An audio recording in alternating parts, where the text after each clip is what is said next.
Yo, what's going on, guys? It's Houston Sports Talk, back another video day. And today, the Baltimore Ravens beat the Cincinnati Bengals 41-30 in overtime. What a game. This was a outstanding performance by both teams. I know the Bengals are 1-4 now, which it's obviously tough that they're at that point. 0-3 at home. One of the worst teams at home this year. But they played a great football game. They really did. They went out there and fought against a great defense and a great Baltimore Ravens team. Joe Burrow had a fantastic game, but number 8 Lamar Jackson had, a great game as well. I mean, look, it's hard for me to say which one of these two quarterbacks had a better game. Both of these guys were fantastic. Both had well over 300 passing yards. Burrow almost 400. Lamar almost, 350, 4 touchdown passes for Lamar, but 5 touchdown passes for Joe. Joe had a very nice, completion percentage, 30 for 39. Meanwhile, Lamar was 26 for 42. You want to keep comparing. Joe threw an interception. Meanwhile, Lamar did not, throw an interception, and that was not a problem. So both quarterbacks played really well. I think it's hard to determine which one was better. I think this game was more about which defense was worse, and that was Cincinnati's defense. But both defenses struggled in this game, and that's why we saw Lamar Jackson and Joe Burrow have outstanding performances. I didn't think it was going to be this good of a game, but I had a feeling if Joe Burrow stayed healthy for the entirety of this game, and the only reason I say that was because the last time we saw these two teams play, it was a really entertaining Thursday Night Football game, but then in the second quarter, Joe Burrow got hurt. So in my head, I was thinking, if Joe can stay fully healthy against the Ravens this time around, then I'm thinking Joe's going to have a pretty good game, and I actually picked the Bengals to win this one, so I was wrong there, but I was right where, predicting a great game for Joe Burrow. And the only reason I started to think about it being a good game for Joe Burrow is because after Kirk Cousins threw 500 passing yards, I saw this video about, most passing yards thrown since, 2016 in a game by quarterbacks, and Joe Burrow was at the top of that list with 525 passing yards, and guess who it was against? It was against these Baltimore Ravens. The Ravens' pass defense has not been that very good this year against quarterbacks, and so I kind of had a good idea it would be a good day for Joe Burrow, but I didn't expect that this Bengals defense to be as bad as they were. I definitely didn't expect a high I thought it'd be high scoring, but I didn't think it'd be this high scoring, and definitely didn't expect an overtime game, and definitely didn't expect the Ravens to win this one. Great win for the Ravens.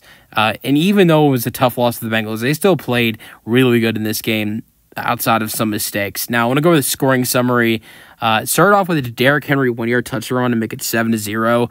Then Joe Burrow threw an 11-yard touchdown pass to T. Higgins to make it 7-7. Lamar Jackson would take the lead for the Ravens with a 16-yard touchdown pass to Rashad Bateman, 14-7. Sam Hubbard would end up with a safety tackle to make it 14-9. And then the Bengals' next possession, Joe Burrow would throw a 41-yard touchdown pass to Jamar Chase to go for the 2-point conversion. Chase Brown run, it's 17-14. Then the third quarter, the Bengals take a double-digit lead for the first time. Joe Burrow to T. Higgins for 5 yards, their second time connecting. It's 24-14. And then Lamar Jackson, just like that, it was back and forth. 1-yard touchdown pass for Lamar to Isaiah Likely. It's 24-21. Joe Burrow, a 4-yard touchdown pass to Chase Brown. It's 31-21. Lamar Jackson, 2-yard touchdown pass to Charlie Kohler. It's 31-28. And then another beautiful Joe Burrow, Jamar Chase, big touchdown, 70 yards. This one was a little bit different. This was a screen pass. It was all Jamar Chase. The other one was a fantastic throw by Joe Burrow. Now, this was a good throw by Joe Burrow, but it was a screen pass and mainly just a great run by Jamar Chase. And the other thing was, I do remember now thinking about it, when Joe Burrow threw that screen pass, it was 11 straight completions for Joe. But that was it for the Bengals, scoring 38-28 after that. 8 minutes. You would think up 10 they could take care of business, but another touchdown for Isaiah Likely, 6-yard touchdown pass for Lamar Jackson. And then the guy who's been struggling, Justin Tucker, in a minute and 35 seconds, saves the day. 56-yard field goal, 38-38. And even though Tucker is having a bad year, you expect him to miss for 24 yards in overtime? Absolutely not. 41-38, Ravens win. All right, game leaders, 26 for 42 348 and 4 touchdowns for Lamar. And I already mentioned Lamar's passing yards already in his stats. Mentioned Joe Burrow's passing numbers too. Rushing yards, Derrick Henry, 15 carries, 92 rushing yards, 1 touchdown. I think from what we've seen from Derrick Henry in these last couple weeks, even though he kind of did do a really good job against this Bengals defense, I thought for what we've seen in these last couple weeks for Derrick Henry, with how explosive he's been, I thought they did a decent job managing him when this is a guy that literally had 200 rushing yards last week, or almost 200 rushing yards. Chase Brown had 12 carries for 46 rushing yards. Receiving yards, Jamar Chase, of course, was number one in this game, and for the Bengals, 10 receptions, 193 receiving yards, 2 touchdowns. Zay Flowers, 7 receptions for 111 receiving yards. Was not as good as Jamar Chase, but was great for the Ravens. When you got Derrick Henry and Lamar Jackson running the football, you don't need to get 200 receiving yards like Jamar Chase. Zach Moss, the other back for the Bengals, 9 carries, 24 rushing yards. I almost said the other back for the Ravens, Lamar Jackson, is a joke. But he is like another back, 12 carries, 55 rushing yards.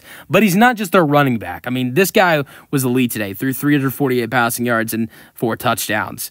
So it's not like all he did was run. But he is like their other running back with the 12 carries and 55 rushing yards. Justice Hill, who I love so much, one of my favorite backup running backs in the NFL. 5 carries, 17 rushing yards. Zay Flowers did get 1 carry for 9 rushing yards. Burrow only had 1 rushing yard. Outside of Zay Flowers, Charlie Kohler had 3 receptions for 64 receiving yards and a touchdown. Rashad Bateman had 4 for 58 and a touchdown. Mark Andrews with his best game of the season so far, 4 receptions, 55 receiving yards. Tylan Wallace had 2 receptions for 31 receiving yards, and Isaiah Likely had 3 receptions for 13 receiving yards and 2 touchdowns. And surprisingly, this is a little bit surprising, the Ravens, with how much they passed in this game, 42 times they passed, only 1 connection to Justice Hill and only 2 targets. The one thing I love the most about Justice Hill is how you can use him in the pass game. That was not so much in this game. But he did get 17 rushing yards. For the Bengals outside Jamar Chase, T. Higgins was fantastic. 9 receptions, 83 receiving yards, 2 touchdowns. Andre Avias, 1 reception for 39 receiving yards. Mike Gesicki, 2 receptions for 31 receiving yards. Zach Moss, 3 receptions for 28 receiving yards. Fumbles, Lamar Jackson, even though I was praising him for not throwing an interception, he did fumble twice in this game and lost one of them. Recovered one of his fumbles, lost the other. So going back to comparing the quarterback stats, both quarterbacks turned the ball over. So I thought Lamar and Joe's stats were pretty even. The fumble that was lost for Lamar, though, was recovered by Jermaine Pratt. Leading in tackles, Roquan Smith, of course, led the Ravens in tackles with 14. Meanwhile, Sam Hubbard, who had the safety, had 9 tackles for the Bengals, 1 sack, 2 tackles for loss. The other guy who recovered the fumble, Jermaine Pratt, 9 tackles. Logan Wilson, 9 tackles. They had 1 sack, which I already went over with Sam Hubbard. 3 sacks for the Ravens. And that was really it. Interceptions, Marlon Humphrey had the interception thrown by Burrow. But keep in mind, that's only Burrow's 2nd interception of the season. I know, people want to talk about the Bengals, talk about how, they're 1-4, but they're not playing bad football. They're really not. I mean, the defense has been iffy, but the offense has been fantastic. Jamar Chase has been fantastic. Recently, T. Higgins has been really good. Joe Burrow has been really good. I look at their 4 losses, and I don't think the blame should be going to Joe Burrow. I mean, the first loss against the Patriots, Joe Burrow played terrible, but I look at the other losses, like the loss against Kansas City. Joe Burrow played amazing. That was on the defense. The Washington game, Joe Burrow played amazing, put 33 points on the board or something like that. Not his fault. Last week, of course, they won against the Panthers. Then this week again, Joe Burrow and this offense put up a bunch of points, 38 points, and it's not enough. You got to look at the defense right now, point the finger there, because 38 points against the Ravens, 33 points against the Commanders. I know 23 points against the Chiefs. I mean, those are ball games they should have won. I mean, Kansas City won. I think it's not a big deal just because of the fact that it's Kansas City. It was on the road, and also it was just 23 points. But these last couple losses against Baltimore having 38 points and then Washington 33, those are disappointing losses. And if you look at these last 2 losses, I mean, the Bengals you're potentially looking at being 3-2 if they're able to get the job done. But that just has not been the case. Let me know your thoughts on the Ravens beating the Bengals in the comment section, and peace out.